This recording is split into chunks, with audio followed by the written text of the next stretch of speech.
Welcome to Thinking Deeper by 6-7.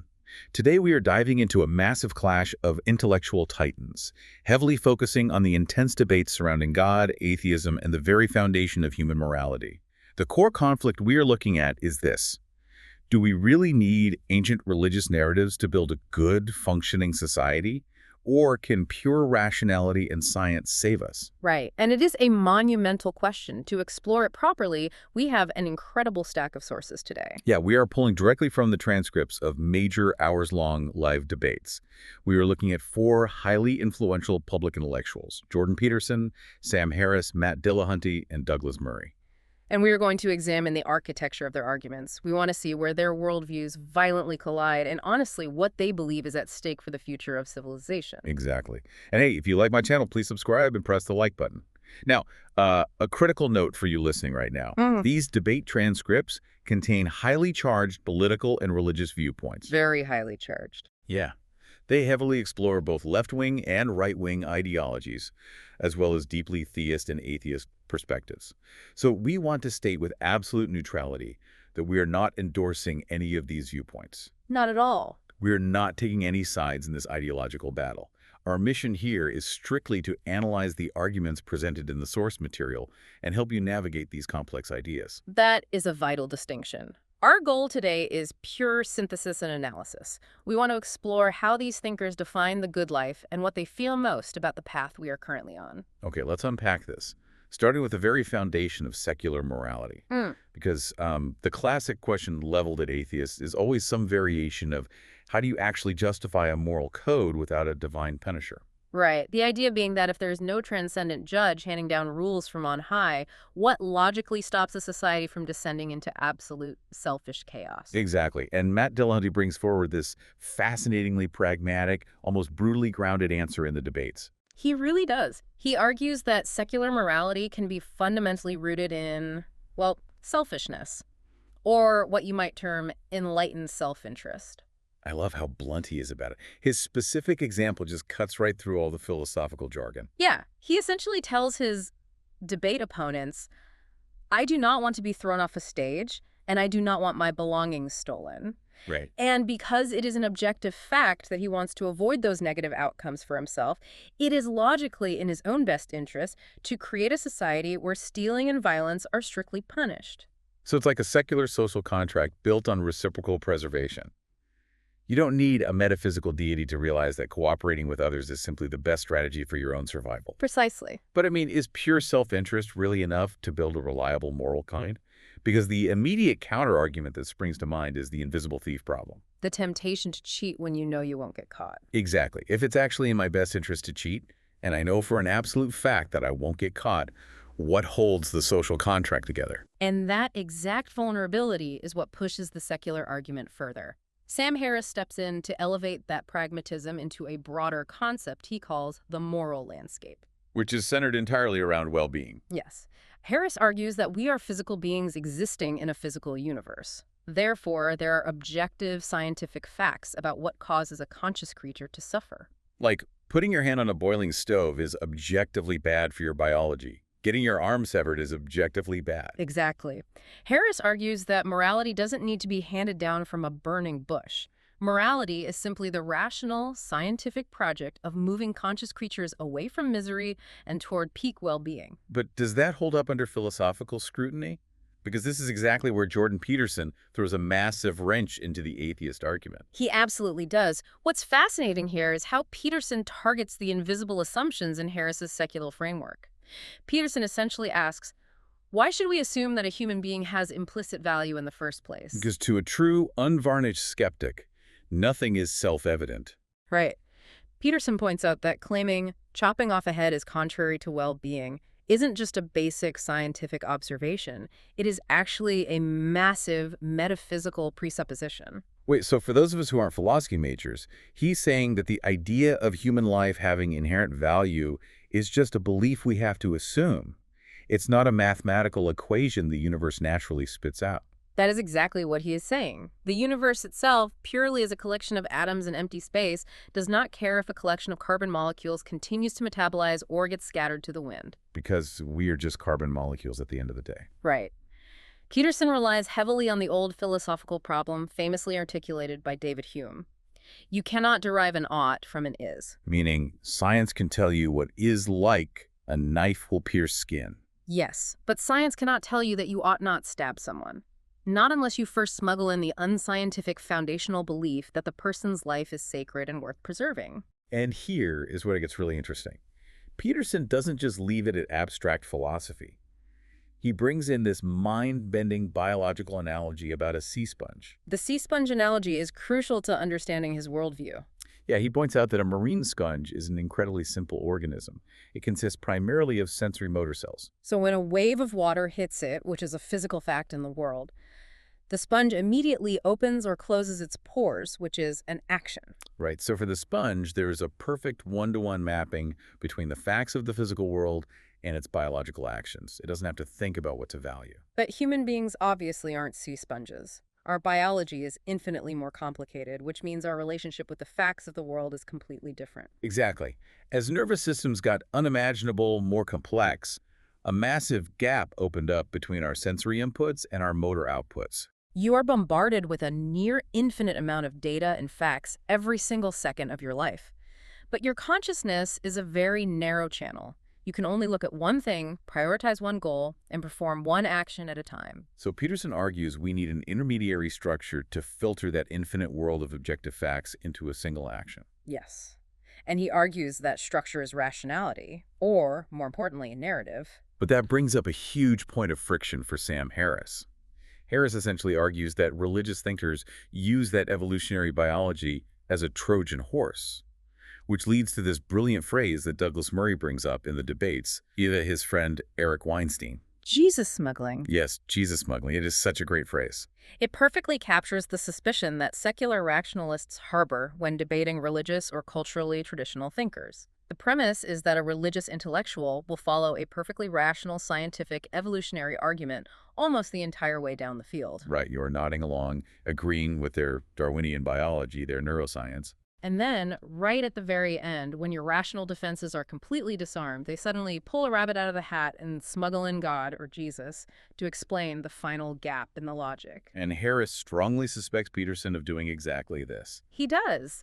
Harris's overarching critique of religion is that it forces humanity to tie our very real psychological and ethical needs to ancient dogmas that are historically untrue.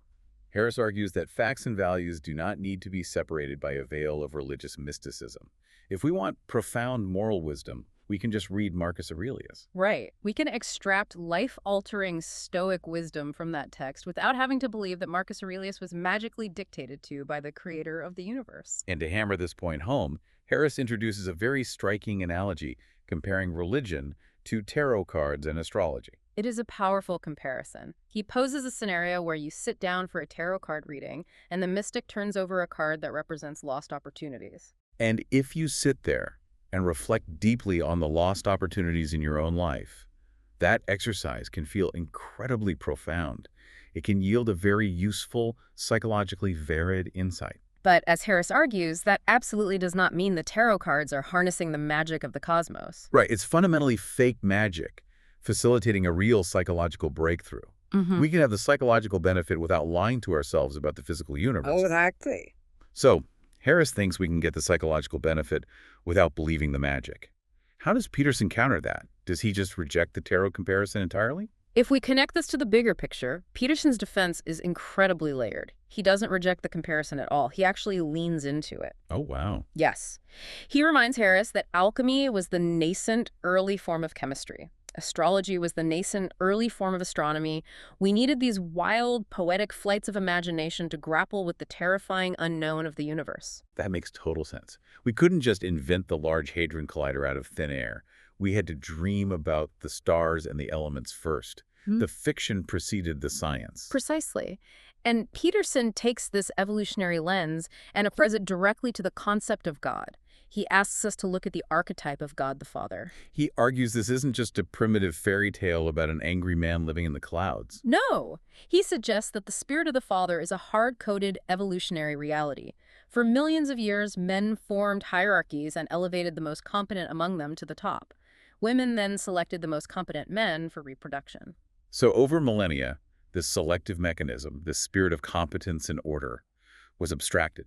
It was personified and culturally encoded into our earliest myths as a divine patriarch. To Peterson, God the Father is a biological and sociological reality draped in a necessary poetic fiction. It is the accumulated behavioral wisdom of the human species. But hasn't humanity outgrown this? That is Harris's major counterpunch. It is. He says, okay, maybe that narrative was a useful evolutionary survival mechanism during the Iron Age, but we are not living in the Iron Age anymore. We are living in a world heavily armed with thermonuclear weapons. Exactly. And we currently have societies completely shattered, regions engulfed in endless war, precisely because large groups of people firmly believe different ancient books were written by the infallible creator of the universe.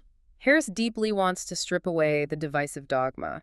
He wants a society motivated by human love and guided by uncompromising universal reason. Which naturally leads us to the much darker fears expressed in these debates. Because if you successfully do what Harris is proposing, if you remove that underlying mythological narrative structure from society, what exactly rushes in to fill the void? That is the big question. So what does this all mean? What happens if we tear down all the religious borders, the dogmas, and the ancient traditions? What actually happens to the fabric of society? This question was the center of a fierce historical and philosophical disagreement among the speakers, specifically regarding the unimaginable tragedies of the 20th century. Right. When we look at the horrors of the gulags under Stalin, or Auschwitz under Hitler, or the killing fields of Maoist China, they heavily debate the root cause of that bloodshed. Peterson and Murray lean heavily on the warnings of the 19th century philosopher Friedrich Nietzsche. Nietzsche famously declared, "God is dead." But as they point out, he wasn't celebrating when he wrote that. He was absolutely terrified. He was. He predicted that by abandoning the foundational Judeo-Christian narrative that had held Western society together for centuries, humanity would be plunged into pure, unmoored nihilism. And to escape that terrifying void of meaninglessness, people would run straight into the arms of radical political ideologies and totalitarianism. So in this view, the bloodbaths of the 20th century were the direct result of abandoning the religious substructure. But Harris vehemently rejects this premise. He argues that it is a complete historical myth that atheism or rationality caused the atrocities of the 20th century.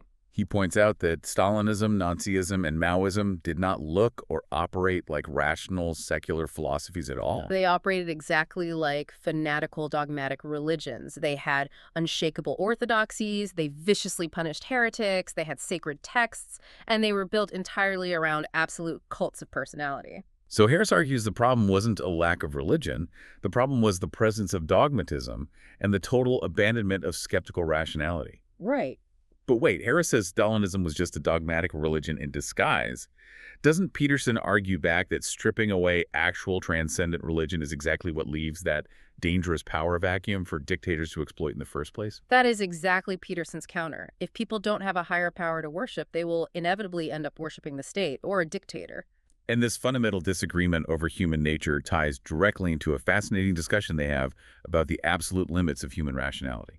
And specifically, the biological limits of empathy. Because empathy is championed today as the ultimate moral virtue. If you feel deep empathy for someone, you must be a good person, and your politics must be righteous. But the speakers point out a terrifying flaw in human hardware. Empathy scales extremely poorly. There is that well-documented psychological phenomenon they discuss. If you tell a population a compelling story about one specific little girl who has fallen down a well, human beings will donate every dollar they have to save her. They will mobilize an entire city. But if you tell that same population that 500,000 anonymous people are currently dying in a famine across the globe, human empathy linearly degrades. We literally cannot compute the suffering of 1 million people. It is a chilling thought. We like to think of ourselves as infinitely compassionate, but our biology literally caps how much we can genuinely care. And that biological cap is exactly where the politics of boundaries gets so incredibly messy in these debates. The sources highlight a fascinating psychological split in modern politics regarding this exact limitation. The political left is generally driven by high traits of openness and empathy. And because of this, they struggle immensely to draw exclusionary boundaries. When they see an individual suffering at a border, their immediate biological response is to tear the border down to relieve the suffering. But the political right relies heavily on the personality trait of orderliness and this strict maintenance of borders to keep society stable over the long term. And rather than just looking at a border as a geopolitical line in the sand, Peterson uses a biological lens to defend the concept of borders. He says, look at your own body. Your skin is a border. Right. If you didn't have skin, you would die of infection immediately. Just as a biological cell dissolves into chaos and death without a rigid cell membrane, he argues that a society without rigid exclusionary borders inevitably collapses. Yes, borders exclude, and people genuinely suffer at those borders. But blind mercy without boundaries destroys the very structure that allows mercy to exist in the first place. Which brings us back to the overarching theme of religion, narrative, and why we value the invisible borders and traditions we have inherited. During the debate, a brilliant analogy was introduced regarding Elton John's glass. Imagine an ordinary, cheap glass you might buy at a discount store. Objectively, scientifically, it is worth maybe $2. It is just melted silica.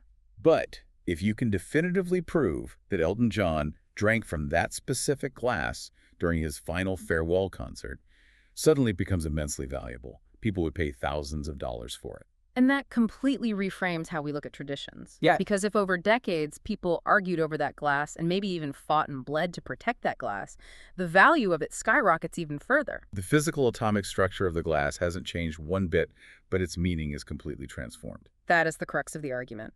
Douglas Murray and Jordan Peterson argue that this is exactly how our societal institutions, our laws, and our religious traditions work. Objectively, to a purely rational mind, an institution like marriage or a religious ritual might seem like an arbitrary rule or an old fiction. But they hold our entire civilization together because of the immense, invisible layers of human meaning, attention, and sacrifice built into them over thousands of years. You cannot just strip away those historical layers of meaning with cold scientific rationality and expect the object or the society to hold its structural integrity. If you wash away the history, you are just left with cheap silica. We inherit these vessels, cracked and imperfect as they are, but they carry the immense weight of human history. Harris, on the other hand, looks at the cracked vessel and says, we have much better technology now. Let's build a new, clean glass using science and reason. He deeply believed that we can finally step out of our mythological childhood as a species. He envisions a society where we don't need the ancient threat of hell or the promise of heaven to be good to each other. We just need to recognize our shared vulnerability. While Peterson and Murray stand looking at the exact same modern landscape, deeply warning that pure rationality doesn't write great music.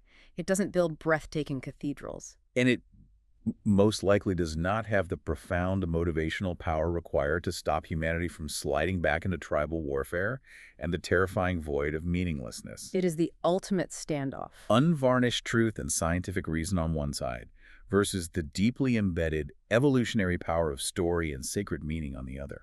This raises an important question for you to consider as we wrap up today's analysis. If our society completely abandons its traditional religious frameworks, as the data heavily shows we are rapidly doing across the globe, what new unexamined dogmas are we secretly building right now to fill that inevitable void? Are we accidentally creating new, unforgiving religions out of our modern politics, our social identities, and our online tribes, but doing so entirely without the thousands of years of tested wisdom that guided the myths of the past? Are we just trading the old gods for new ones without even realizing it? It is definitely something to chew on. Thank you so much for joining us on this deep dive into the sources. We hope it gave you some powerful new lenses to view the world through.